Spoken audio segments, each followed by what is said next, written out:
CBS 라디오 김현정의 뉴스 쇼. 예, 더불어민주당의 당권 경쟁 대진표가 완성이 됐습니다. 후보들의 기호는 기역 니은 순으로 정해졌는데요.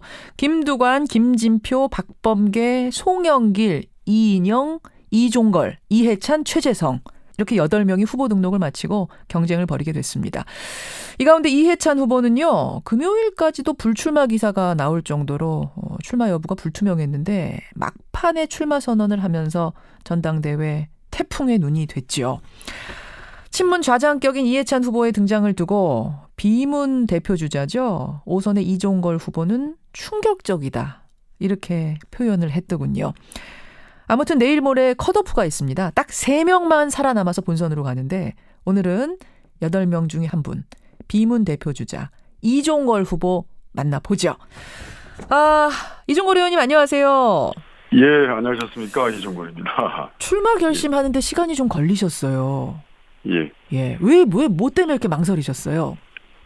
예, 뭐 망설인 것처럼 보였을지 모르겠습니다만 뭐 사실 망설인 건 아니고요.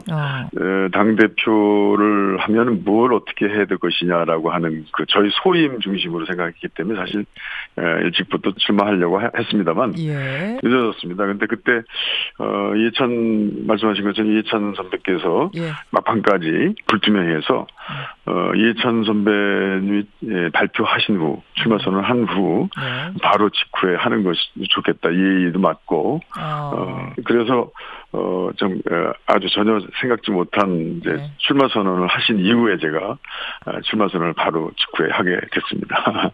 지금 그러셨어요. 전혀 생각지 못한 이해찬 의원의 출마 선언. 전혀 생각지 못했다. 혹은 충격적이다. 이렇게 지금 표현하시는 이유가 뭡니까? 예, 뭐 이해찬 선배님 출마를 하신다면 좀 일찍 하시지 않겠나 그래서 출마를 고민했던 분들이 이제 선택을 하게 하고 뭐 저도 사실은 이해찬 선배님이 하실 때 과연 어떻게 할 것이냐라는 생각을 할 정도였으니까요. 다들 그러신 거죠. 그러니까 이해찬 의원이 등장하느냐 안 하느냐가 출마의 사실은 결심의 변수가 됐던 거죠. 다른 후보들. 예, 뭐 그건 그랬을 겁니다. 예. 그리고 또 불출마 쪽으로 가닥을 잡으시는 것 같다가 그 후보 등록 마감 무렵에 극적으로 출마 선언을 하셨기 때문에 좀 이해찬 선배님의 출마가 잘못됐다 이런 뜻보다는 결정의 과정 자체가 상당히 충격적이다 이렇게 말씀을 드렸습니다. 이런 얘기도 하셨어요. 충격적이고 나의 당선 가능성도 절반 이하로 낮아졌다 이 말씀을 하셨던데 솔직히 이해찬 의원이 좀 안 나서셨으면 하셨던 게 단순히 이종걸 의원의 당선 가능성이 낮아지기 때문만은 아닐 거고 다른 이유도 좀 있었을 것 같아요. 뭐 예를 들어서 당을 위해서 그분의 출마가 최선의 길은 아니라고 생각을 하셨을까요? 이해찬 의원님의 가장 큰 장점은 앞으로 그 정치적 판도를 이렇게 예측하고 거기에 대한 미리 대비를 하시는 것들을 우리 후배들이 많이 배웠거든요. 그런데 이제 우리 문재인 대통령의 이제 지도가 굉장히 떨어질 가능성도 있고 그런 것들을 과감하게 말씀하시면서 그에 대한 강력한 리더십을 말씀하셔서 이런 것들이 이제 당내에 사실 지배하고 있는 좀 낙관적인 분위기에 상당한 경종을 벌써 먼저 울리신 거 아니겠습니까? 그렇죠. 예, 집권당은 대통령의 리더십을 존중하는 것을 기본 원칙으로 삼아서 운영하는 것이 우선 기본이고 그리고 이번에는 특별히 더 크다고 생각합니다. 그것이요. 대통령의 리더십을 존중해주고 그것에 따라서 뒷받침해주는 게 집권 여당의 아주 중요한 역할이다. 지금은 그것이 더 중요한 시점이다. 예. 사실은 태양이 2개가 뜰 수는 없는데 그 대통령의 강력한 리더십에 힘을 보태줘야 될 이 시점에 당에서 또 하나의 태양, 또 하나의 강력한 리더십이 뜨는 것이 과연 바람직한가? 여기에 대한 문제 제기를 하시는 것 같아요. 제 해석이 맞습니까? 지금 아주 정확하게 또 날카롭게 분석하신 것인데요. 그런데 저는 상당히 앞으로의 큰 진전된 성과를 낼 수 있는 문제 제기를 하시면서 사실 가장 당의 중진이면서도 가장 말하기 힘든 객관적으로는 좀 비껴나갈 수 있는 것이지만 그러나 그런 예측과 그런 진단을 하기가 아주 어렵습니다. 지금 감히 얘기를 그렇게 못할 수 있는 그 분위기를 깨면서 나가셨기 때문에 저는 그것이 저희 후배들한테 상당한 경종과 그 힘이 될 것이다. 저는 그렇게 생각하는 것이죠. 그러니까 지금 워낙 다선의 거물이기 때문에 어르신이기 때문에 청와대가 부담스러워한다 이런 소문이 막 들리는데 이게 맞아요? 이게 좀 그런 면이 있습니까? 물론 있을 겁니다. 그래서 그것이 아마 좀 이번에 좀 이번 판에 가장 중진으로 가장 다선으로 그리고 가장 지금까지 당의 중심이 되셨던 분으로는 좀 너무 위험 부담이 큽니다라고 하는 그런 조언과 권유가 있지 않았겠나. 그래서 그것 때문에 고민하지 않으셨겠나 그런 생각을 하신 것 같습니다.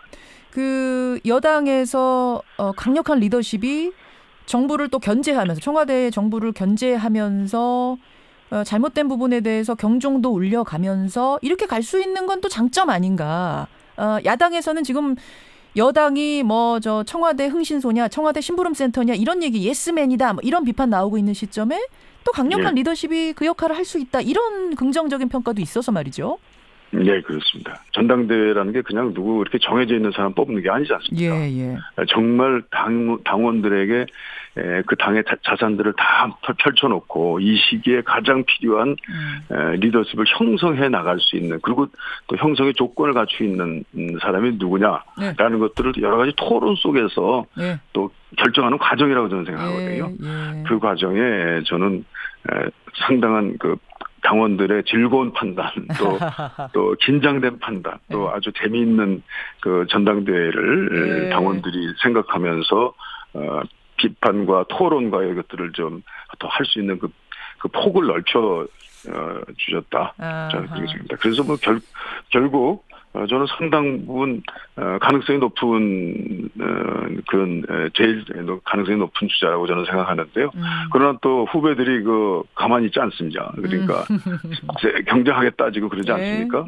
예측 불허의 또 상황에 만들어질 수도 있습니다. 지금 이종걸 의원이 내세우신 건 더 혁신하고 더 책임지고 더 확장된 민주당을 만들겠다 이렇게 선언을 하셨는데 그렇습니다. 그게 비주류시잖아요. 당내 지지 기반이 뭐 약한 그러니까 친문에 비해서는 약한 상황에서 지금 거대해진 당을 집권당을 끌고 가는 게 벅차진 않겠느냐 이런 질문하시는 분도 계시는데요. 뭐 제가 이제 해온 것들을 이렇게 지적하는 점에서 저는 뭐 겸허하게 그것들을 받아들일 각오가 되어 있고요. 그리고 특히나 말씀하신 것처럼 제가 그동안 그 해왔던 여러 그 당원들의 물음에 대한 대답 이런 것들을 보면 전 뭐 주류와 비주류냐 뭐 이런 거 관계없이 저는 국민들에게 어떤 신뢰를 받고 있다고 당원들에게 믿음을 이제 가지고 있다 생각합니다. 제가 가지고 있는 그 지금까지 거대 당의 그 어떻게 보면 난관 세력이라고 할 수 있는 모든 힘 있는 사람들과 저는 과감하게 부딪혔고 근데 부딪히는 그 과정이 처음에는 뭐 이렇게 미약할 수 있었으나 그것들이 결국 성공시킨 뭐 예고 그다음에 뭐 대표적으로 저는 필리버스터를 이제 성공시킨 그 예를 하나 제가 들고 있는데요. 원내대표 시절입니다만 그러나 지금 현재로서는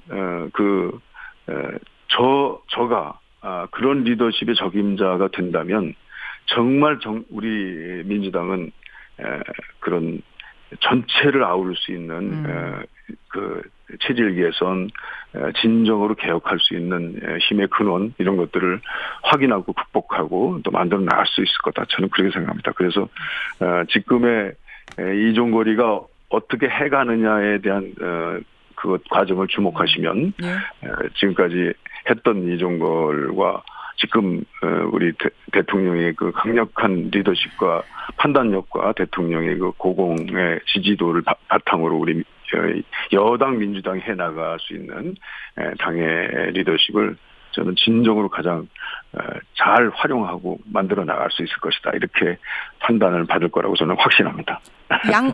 양보다 질입니까? 그러니까. 뭐 이렇게 촌철살인으로 말씀하시네요. 알겠습니다. 양보다 질 이종거를 밀어달라 이런 말씀. 근데 8명 중에 5분은 내일 모레 떨어집니다. 3명만 컷오프해서 살아남아서 본선으로 가게 되는데 지금 굉장히 치열하다는 얘기가 들려요. 그러다 이게 일반 당원들을 상대로 한 게 아니어서 결과가 어떻게 네. 나올지 아무도 예상 못한다 이런 얘기가 들리는데 어떻게 예상하세요? 자신 있으세요?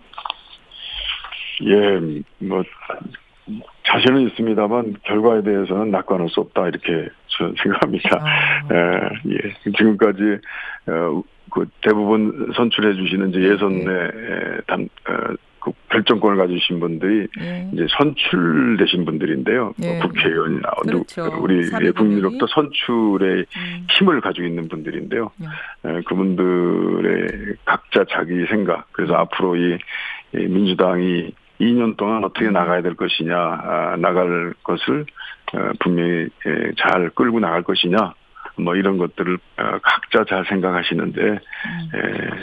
뭐 저는 상당 부분 많은 차이가 있다고 생각합니다. 예. 그래서 이게 이제 확률적으로 결정될 거라고 생각합니다. 몇 등 예상하세요? 몇 등 예상하세요? 네, 전 3명 중에 저는 뭐 우선 일단 예선에서는 3등이면 대만족입니다.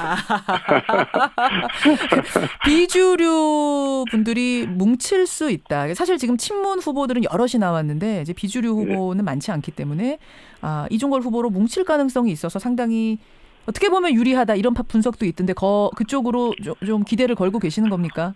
분위기가 느껴지나요? 예, 뭐 그런 저를 보고 이렇게 또 이렇게 비주류라고 해서 좋아하는 분들은 별로 없는 것 같고요. 정면 승부를 한 그 어떤 당에 어려움을 줬던 그 권력 기반의 정면 승부를 했던 쓴소리. 많은 주체들이 있지 않습니까? 뭐 검찰, 국정원, 또 거대 언론, 또 뭐 모든 정치 권력. 들에 대해서 반대 권력에 대해서 뭐 국회 잘릴 뻔도 하고 또 사실 감옥 들어갈 뻔도 하고 뭐 이런 모든 것들을 그냥 극복해 나가면서 결국 나간 것에 대해서 많은 점수를 주시기 때문에 이런 그 투쟁으로 이어진 성과 그것을 바탕으로 이 어려운 우리 당의 정말 그래서 낙관해서는 안 되는 비주류가 좀 힘을 모아줄 거라고 그런 분들 이제 그런 쪽에 기대하시는 분들이 힘을 모아줄 거라고 보세요. 기대하세요. 분위기가 느껴지세요? 예, 당이 가지고 있는 어떤 우리 오히려 이해찬 선배님께서 제기하신 그 문제는 그런 이제 균형 의식이 소산이거든요. 그러니까 역으로 아주 분명히 당원들이 생각하고 있으나 아무도 얘기하지 못하는 것을 딱 제기하신 그 문제에 대해서 사실 당원들은 이종거리가 가장 현실에 가깝게 해결해 나갈 수 있을 것이다라는 생각을 해주시는 것 같긴 합니다. 예. 알겠습니다. 네. 예. 내일 모레 컷오프 관심 가지고 지켜보겠습니다. 선의의 경쟁하십시오. 예, 고맙습니다. 예, 감사합니다. 예, 8명 중에 한 분으로 비주류 주자로 꼽혀서 또 이색적인 거죠. 예, 이종걸 의원 만나봤습니다.